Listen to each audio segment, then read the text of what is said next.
Frederick Douglass? Oh my god. Was he? Who was Frederick Douglass? I don't know. My history teacher would be so mad at me right now. Okay, we'll go there. Frederick Douglass. Go. No problem. Okay. What do you think was the cause of the Civil War? You're talking about this war right now? The American Civil War. Oh, the American Civil War. I think probably the lack of understanding between North and South. The cause of what? The Northern didn't want to lose the South because then there'd be two little countries that would be in. Cause. What do you think? Underlying cause had to do with basically states' rights. What was the Missouri Compromise? That was when they decided to split one of the territories with, I think it was with France. Welcome to the Crash Course Duo! Today we're going to be talking about some of the answers and questions we talked about in the Civil War. The questions we asked were, what was the cause of the Civil War? What was the Missouri Compromise? Who was Frederick Douglass? And what was the North and the South called when they split? And we got some pretty positive feedback on all of this. Like, a lot of people, we got a lot of different types of answers. Yeah. So for what the cause of the Civil War was, we got a lot of, mixed answers. Some people said states' rights. Yeah, but mostly it was slavery. Yeah, and some people said Economics. yeah. It was a People lot. had a lot of good answers. A lot of different people. Free soilers had a different opinion. A lot of presidential people, like Abraham Lincoln or Jefferson Davis, had different opinions. People, historians now, Eric Foner, have different opinions. A lot of people have different ideas and have accumulated different factual evidence that's occurred, and they've kind of culminated this idea of why the Civil War started, or, why the North and South had this type of hatred. So, it's really just a mix. What was the Missouri Compromise? And a lot of people did not know what this was. Nobody.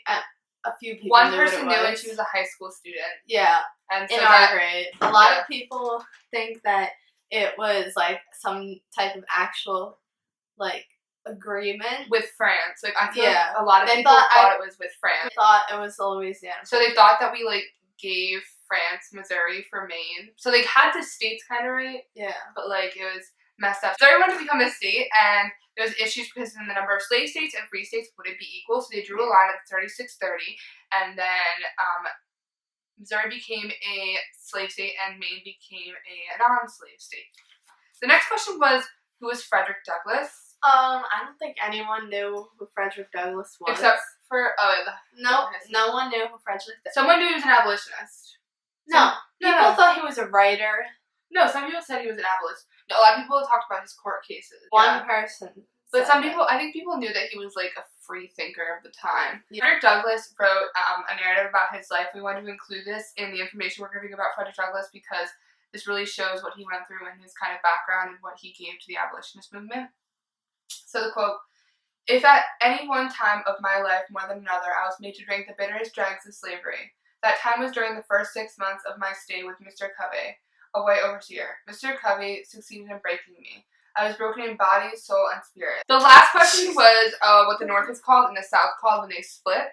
A lot of people knew what the South was called. Yeah, most people knew the South was called the Confederacy, but most people thought the North just stayed the regular United States and didn't know it was called the Union. Those are the questions we decided to ask people and see how smart our community is. Not very smart. Thanks for watching. Goodbye. People argue that the start of the Civil War was before abolition times, and people may argue that it was started in 1776 or even before the Revolution. The North was more as a non-federalist because they didn't have slaves, they had a very market-based economy, they weren't very agricultural, and people like Alexander Hamilton were from the North.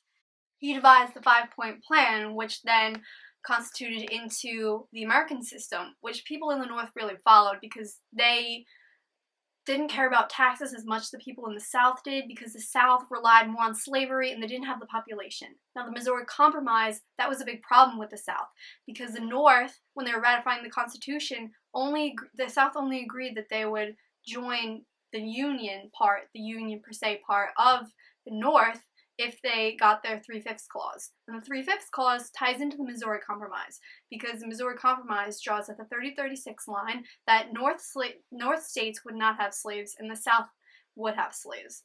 Now, in the Missouri Compromise, it states, as the sequel shows, not from mere conjecture or without reliable data, for it was then stated that 7 of the 9 judges constituting the court agreed on the opinion that the Missouri Compromise was unconstitutional. But if you trace back to when they created the Declaration of Independence and Bill of Rights, it never said about colored people, about men who didn't own property, men who were underprivileged. It became a very controversial issue, and that also led into abolitionism. So reformers played a large role in the lead up to the Civil War. They were the kickstarters of the abolitionist movements. Frederick Douglass was a leader of abolitionism. As an ex-slave, he described how the small battles between him and his owner inspired him and gave him hope of escaping. This is a quote from Douglass. "This battle with Mr. Covey was the turning point in my career as a slave. My long-crushed spirit rose. Cowardice departed, bold defiance took its place." Involvement of women in the abolition movement struck up much controversy, but was essential to the movement prevailing. The Grimke sisters greatly contributed by fighting against darkness of slavery. The South and the North were in a huge disagreement about many things at this time in history. The North was completely industrial at this time, while the South was agrarian, so the North had a hard time seeing the South's point of view as slavery. A lot of people like to point fingers and say slavery was the main reason for the Civil War, but the underlying cause was economics. Eric Foner pointed out that the North's anti-slavery movement was for their own well-being and benefited their economic strengths. But having no slavery would soon leave the South in an economic downfall. Sectionalism became extremely evident in Congress from 1842 to 1852, within this decade after the Wilmot Proviso. People often want to look over this era, but there was a lot of issues, and this created a lot of sectionalism within Congress, and this created a lot of sectionalist type of voting. The South seceding was also completely lawful. During the ratification of the Constitution, the South did everything they could to keep all their powers. President Jefferson Davis said to the Confederate Congress in 1861 that these states endeavored in every possible way to exclude the idea that the separate and independent sovereignty of each state was merged into a common government. The South didn't want to become this huge federal government. They wanted to keep their states' rights for any type of issue. Welcome to Civil War and Chill! So today we're going to be talking about Civil War and all the causes for it. So a lot of people think that the Civil War was like many different, started for many different reasons. Some people think it was economic. because the people in the North relied on the South for slavery, but the South had to rely on the North for the cotton export. Historians in the 1920s and 1930s, such as James G. Randall and Avery Cravens, said that it didn't really have to do with the social and economic issues, and that slavery was already close to ending. So those issues that people really want to say that that's what caused the Civil War weren't really the issue. It was the incompetence or lack of ability. And historian Michael Holt, in the Political Crisis of 1850, said that... He said, "The change in political parties was a major factor in causing the Civil War. The collapse of the Whig Party made people question the political system and fear that there were conspiracies to ruin the government.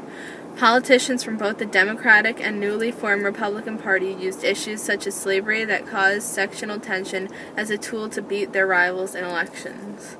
Mm-hmm. We've kind of decided the main cause.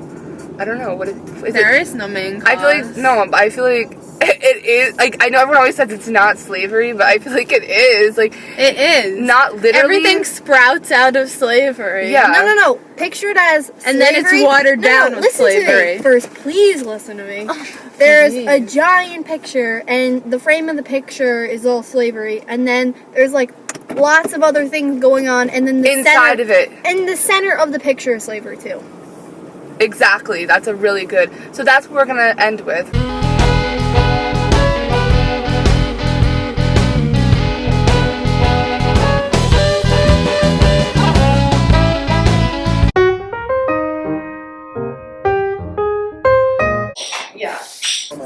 Drive up the road.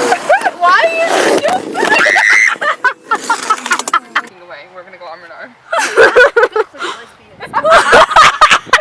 No, they did walk around. The women that were.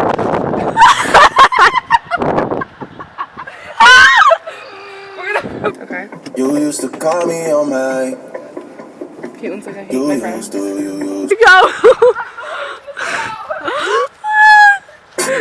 I know in that highline bling. Wait, what was your cell number on your off duty? Started Wait, that's the when police. going out. Shut up. No, it's not.